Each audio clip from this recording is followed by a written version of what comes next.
Hello tanks and tankettes, and welcome to Supporter Spotlight number 29.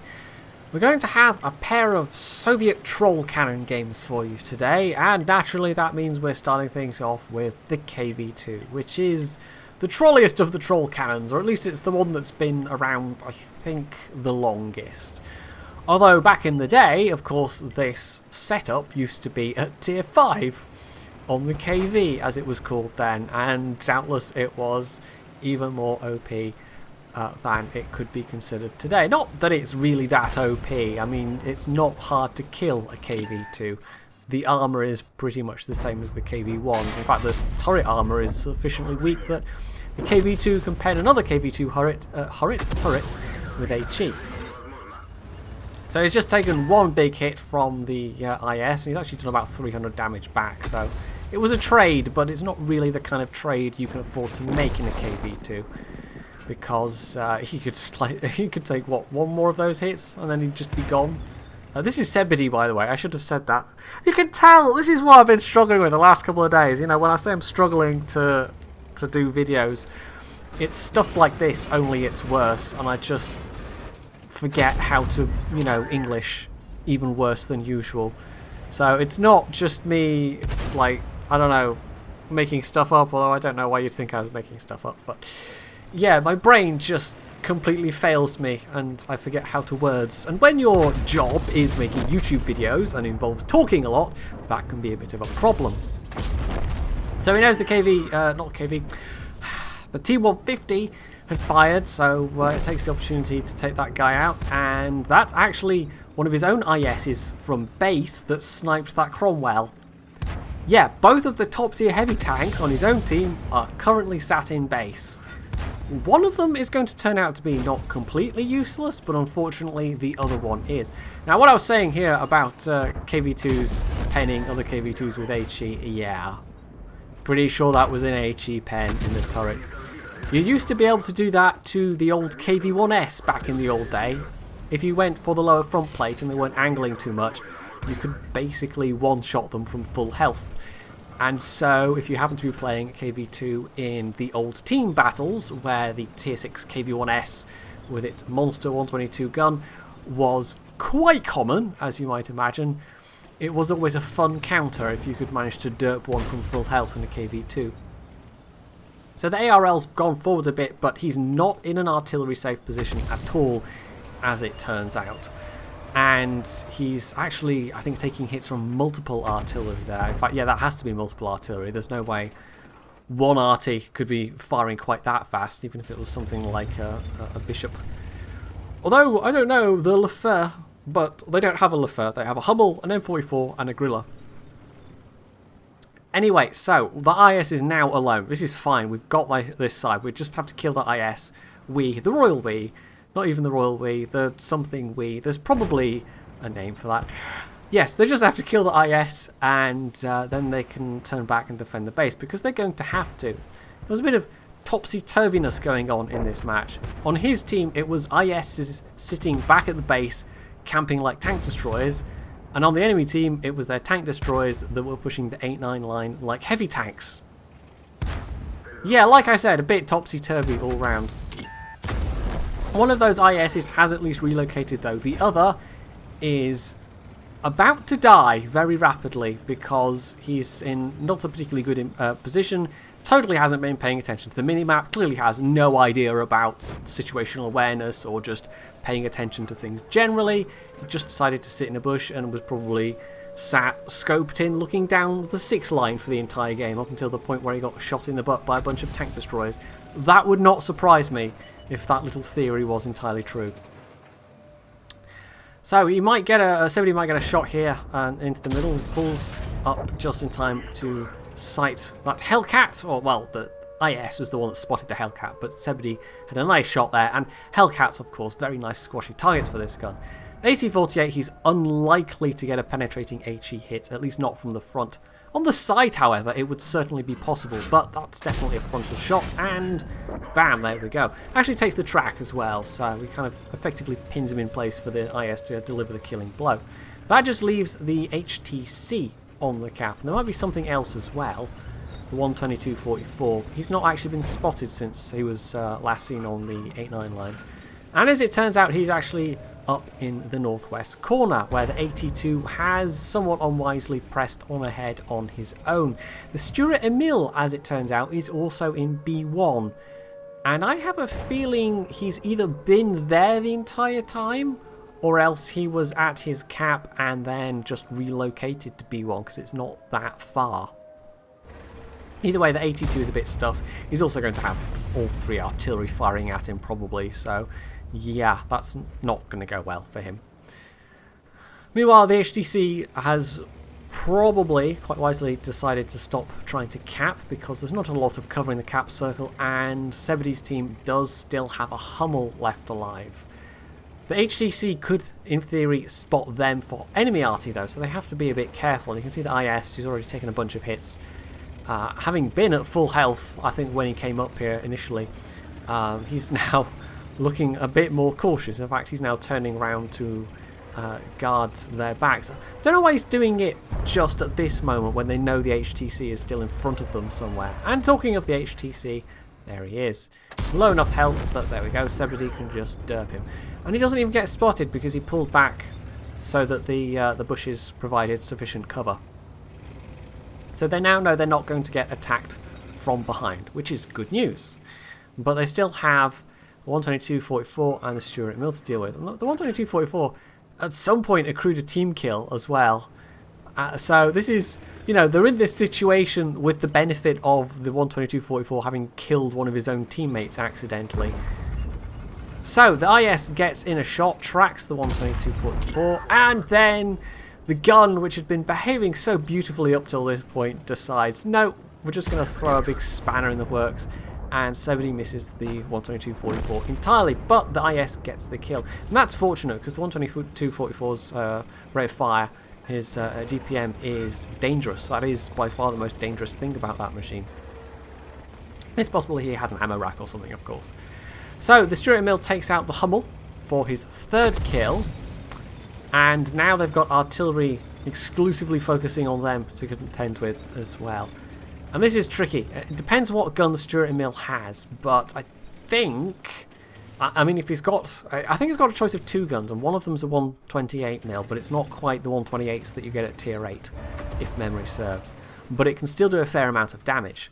So it could definitely one-shot the IS, and I think potentially it could one-shot Zebedee, although I'm not entirely certain.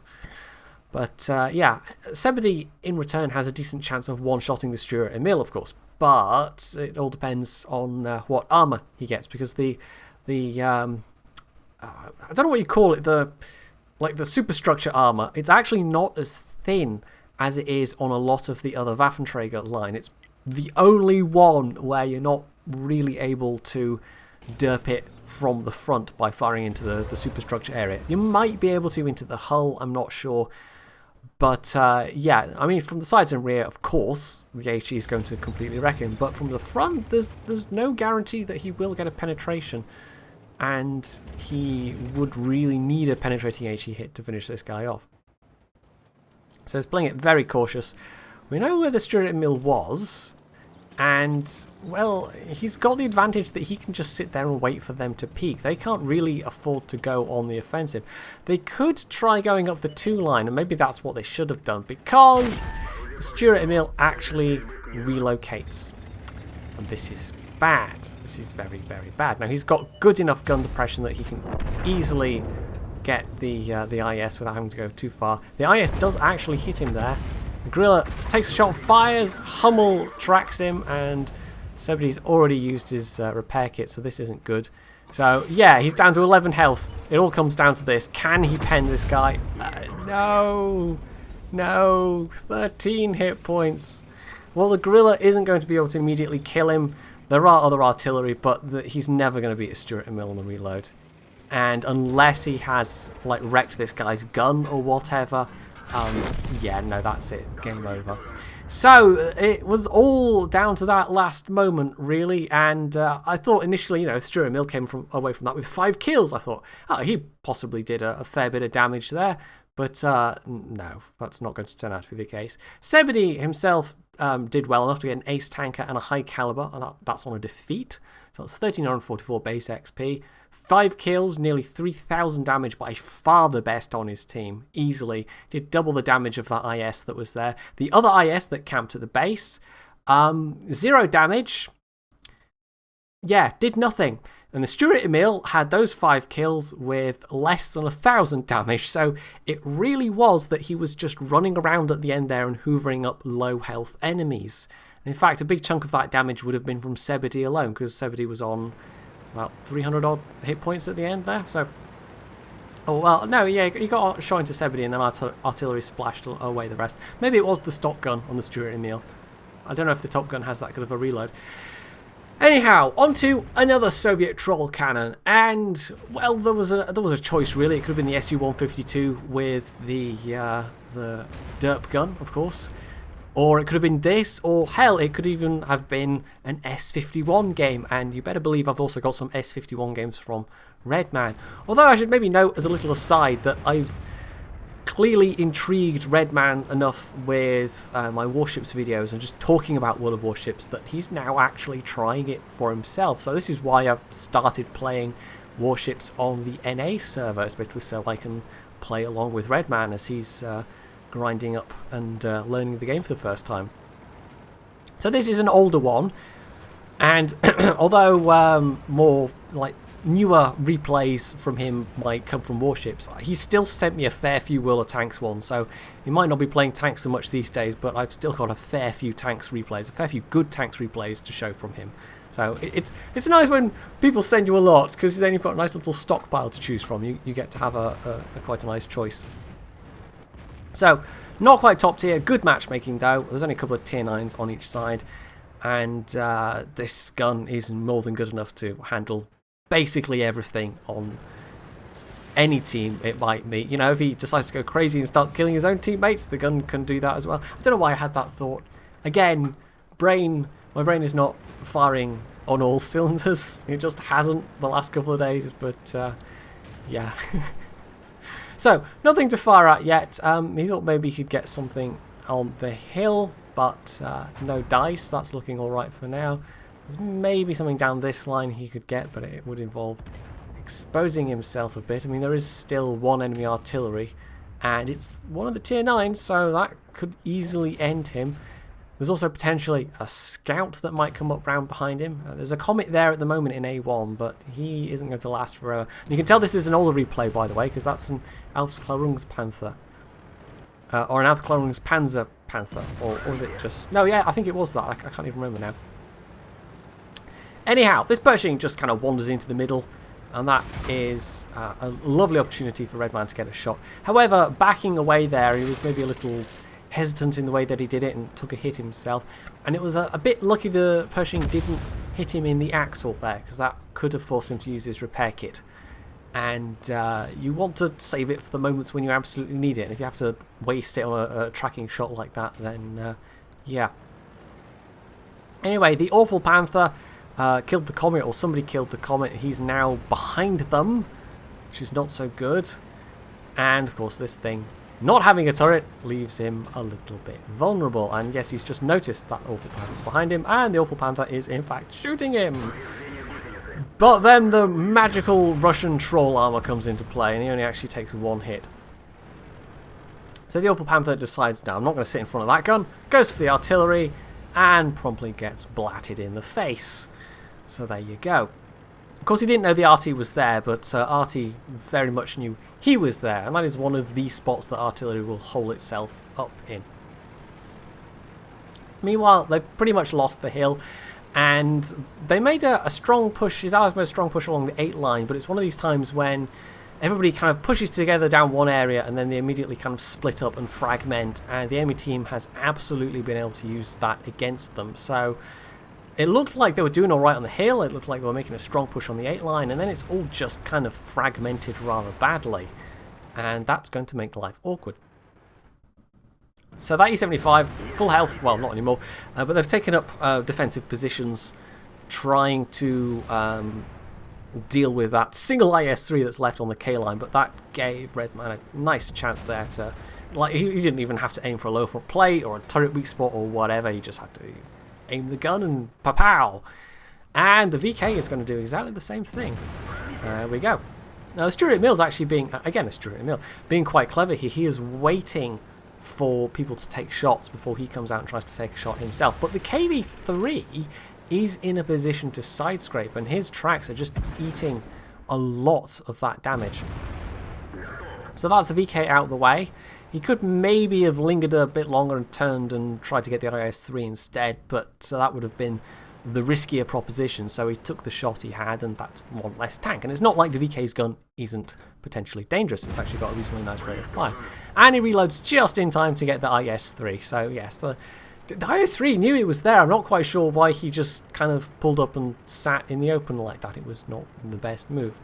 Now at this point, the T-21, who died some time ago but has been watching, says, he's probably coming up behind you. Somebody's coming up behind you. And lo and behold, that's an STA. Yeah. That was a good call from the T-21. And the fact that Redman was paying attention meant he could take advantage.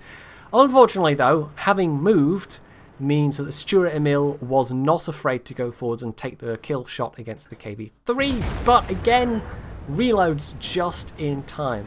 He does take a hit himself in the process, however. So this just leaves the E75, who's sitting on 5 kills. And artillery is not afraid, he's just going for it. And he's possibly going to die himself. But the thing is, if the E75 shoots him, Redman can take the shot. And, well, he does, but it's a very slightly below average roll. And it's not enough to kill the E75 outright. It wouldn't have had to be an overly high roll to kill the E75, but it just wasn't quite enough.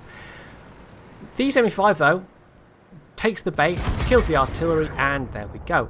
However, he gets a shot in himself, and that's a little bit unexpected. And then I saw the damage and thought, oh yeah, no, that was a stock gun. That was not the 128mm. That was, in fact, 105mm, maybe? So, yeah, that was even a low roll. So, Redman was a bit lucky there. I think he probably got caught out by that reload, and it was really the fact that, like, what, 260? That could have killed him, but fortunately it didn't. And I think we can say, and again, by far the top damage on his team and 5 kills. I mean, the E75 had an okay game, 6 kills, but only just over 2k damage. And with that kind of matchmaking, I think Redman was quite pleased to walk away with the win for that one, even if it was a bit of lucky RNG. And sometimes RNG does decide games. Sometimes it comes down to these kind of crunch situations, and it all falls down to those RNG dice rolls. And I think that was the case on that one. So yes, there we go. We had a fairly nice pair of replays there, and I actually managed to make it through this time. I don't know how many attempts I've made at recording this over the last couple of days, but it's been too many, and I'm just happy I've actually even gone through to the end, and it is semi-coherent. At least I hope it is. So, yeah, I don't know how regular videos are going to be over the next coming days, but I'll just keep plugging away at it, and we'll see where we get to. So if you've enjoyed this video and my maybe more derpy than usual ramblings, you can hit the like button, you can leave any comments below, you can sub to my channel if you haven't already, and as always, stay tuned for more.